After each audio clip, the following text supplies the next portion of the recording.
Tonight, a sophisticated Russian spy ship is making its way toward America's east coast.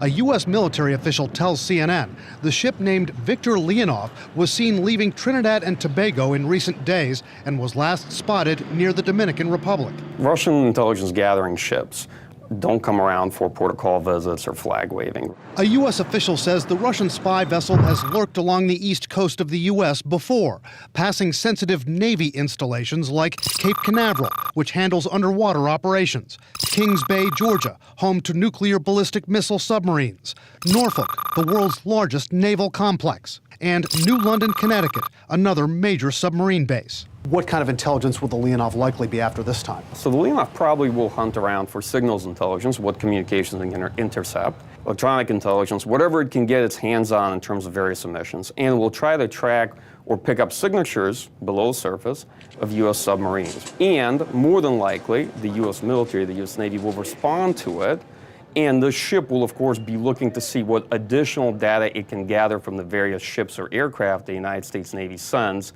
in order to shadow it. The Leonov's deployment comes as Vladimir Putin's naval and air forces have recently ramped up their operations around the world with provocative moves. Russian fighter jets buzzing American warships, its ships steaming through the English Channel near Britain. And Russian vessels have even been spying on undersea internet cables. And the reason why they want the map is so that in future conflicts or crises, they actually have the opportunity, if they can, to attack it, destroy it, or otherwise tamper it.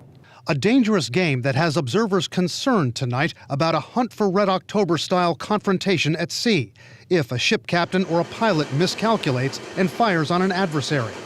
What does Vladimir Putin get out of this game? It's a way in which Russia can really create fear, and perhaps it sees in that fear a kind of leverage. One doesn't have the leverage that's there in a normal diplomatic relationship, so this is the kind of leverage that Russia may be seeking with this spy ship, and that should be of great concern to the United States.